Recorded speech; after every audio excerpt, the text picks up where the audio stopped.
Gita IAS, जहां सपनों को पंख मिलते हैं। आप सुन रहे हैं 19 स्टेप्स मिली बॉबी ब्राउन की हिंदी ऑडियो बुक समरी। कहानी शुरू होती है 1942 के लंदन में, जहां हवाई हमले के सायरन की आवाज़ दिनचर्या का हिस्सा बन चुकी है। 18 वर्षीय नेली मॉरिस अपने परिवार के साथ बेथनल ग्रीन नामक एक मजदूर वर्ग के इलाके में रहती है। ये कहानी एक ऐसी युवती की है जो युद्ध की विभीषिका के बीच भी अपने परिवार के प्रति प्रेम, अपने समुदाय के प्रति समर्पण और एक अमेरिकी वायु सैनिक के साथ अचानक पनपी प्रेम कहानी में खो जाती है। यह उपन्यास लेखिका की अपनी नानी, जिन्हें वो नैनी रूथ कहती थी, की सच्ची कहानियों से प्रेरित है जो उन्होंने बचपन में सुनी थी। भाग एक, एक साधारण सी शुरुआत। एक धूप भरे सितंबर के शनिवार की दोपहर है। नीली, जो मेयर के कार्यालय में सहायक के रूप में काम करती है, अपनी छोटी बहन फ्लो के साथ पार्क में पिकनिक मनाने का प्लान बनाती है।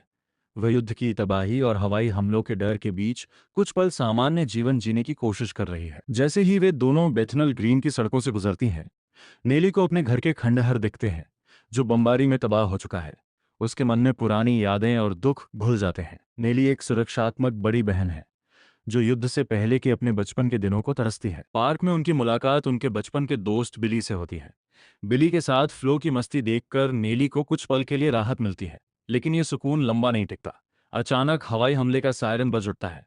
नेली और फ्लो अपने सामान्य शेल्टर से बहुत दूर होती हैं। नेली की एक ही धुन होती है, फ्लो को सुरक्षित रखना। वो दोनों पास के एक पब्लिक शेल्टर की ओर भागती हैं।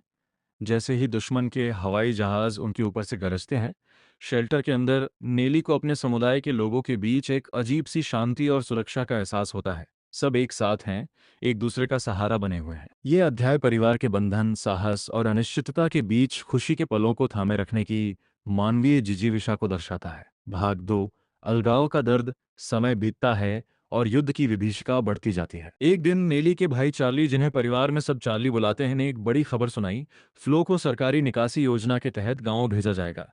यह खबर सुनकर पूरे परिवार, खासकर नेली और उनकी मां एम, पर दुखों का पहाड़ टूट पड़ता है। वे फ्लो के लिए सामान पैक करते समय उसे खुश रखने की कोशिश करते हैं, मानो ये कोई खेल हो। लेकिन जिस सुबह फ्लो को जाना होता है, उस दिन बारिश हो रही होती है और माहौल बहुत भारी होता है। फ्लो अपनी प्यारी गुड़िया को पकड़े हुए है और गैस मास्क पहने हुए है, जिससे वो नफरत करती है। परिवार से अलग होने का दर्द उसे बहुत परेशान करता है। नेली उसे दिलासा देने की कोशिश करती है, जबकि एम अपने आंसू नहीं रोक पाती। उन्हें डर है कि फ्लो अकेली कैसे रहेगी। बस आती है और फ्लो उसमें बैठ जाती है। नेली का दिल टूट जाता है। जैसे ही बस चलने लगती है, फ्लो का उदास चेहरा देखकर नेली से रहा नहीं जाता। वह बस के पीछे दौड़ पड़ती है।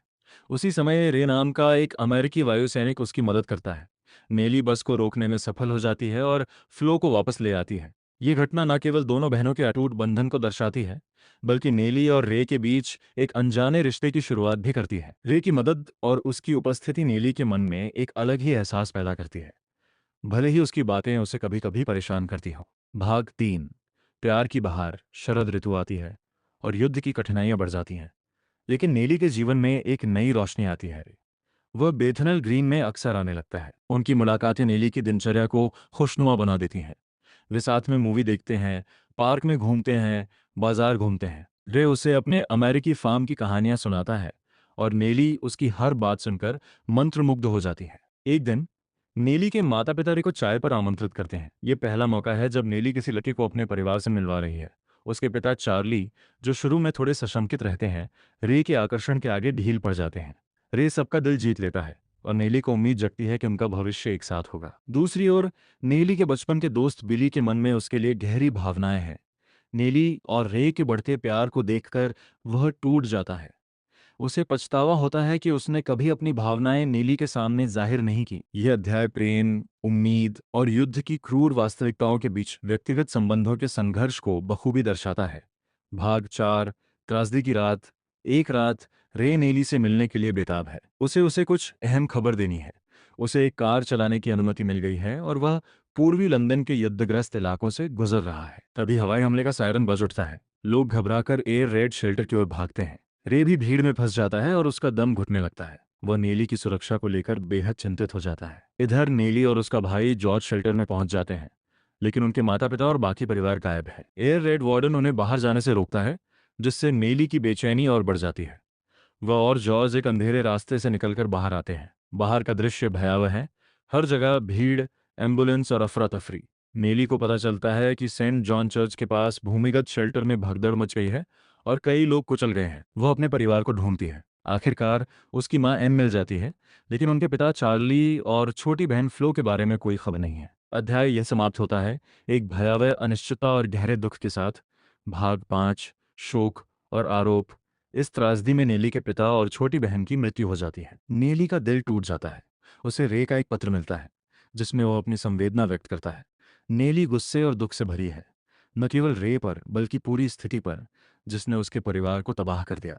वह बिली पर भी आरोप लगाती है कि वो फ्लो को बचा सकता था। फ्लो के अंतिम संस्कार में परिवार और दोस्तों के बीच दुख का पहाड़ टूट पड़ता है।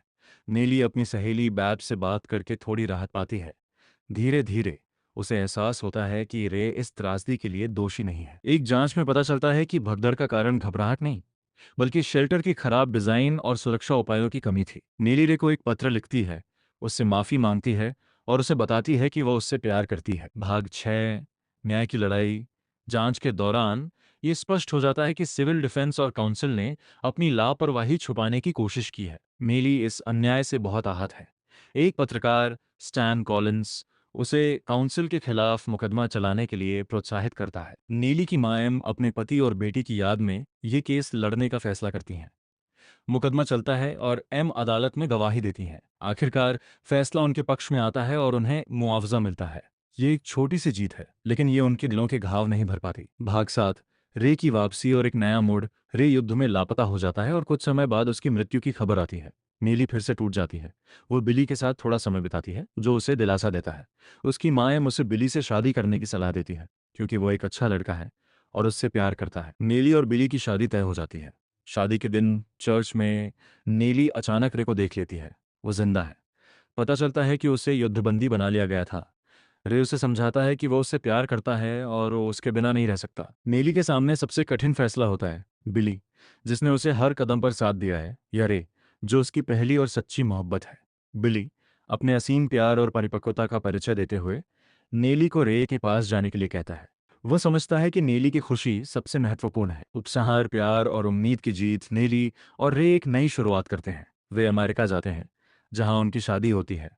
नेली को अपने परिवार, खासकर फ्लो और अपने पिता की कमी हमेशा खलती है, लेकिन उसे यह भी एहसास होता है कि जिंदगी चलती रहती है और प्यार ही वो ताकत है जो हमें हर मुश्किल से उबरने की शक्ति देता है। 19 स्टेप सिर्फ एक प्रेम कहानी नहीं है, बल्कि युद्ध की विभीषिका के बीच मानवीय संवेदनाओं, परिवार के प्रति समर्पण, दोस्ती के महत्व और सबसे बढ़कर उम्मीद और लचीलापन की कहानी है। ये हमें सिखाता है कि सबसे अंधेरे समय में भी प्यार और करुणा की एक किरण हमेशा मौजूद रहती है और हमें बस उसे पहचानने और थामने की जरूरत होती है। ये उन 173 लोगों की याद में एक श्रद्धांजलि है जो उस भयावह रात में बेथनल ग्रीन ट्यूब स्टेशन पर मारे गए थे। ये उनकी कहानी है जो हमें याद दिलाती है कि इतिहास को भुलाया नहीं जाना चाहिए। ऐसी ही दिल को छू लेने वाली किताबों से जुड़ने के लिए हमारे चैनल को सब्सक्राइब करें, क्योंकि अच्छी किताबें दिल ही नहीं, रूह तक उतर जाती हैं।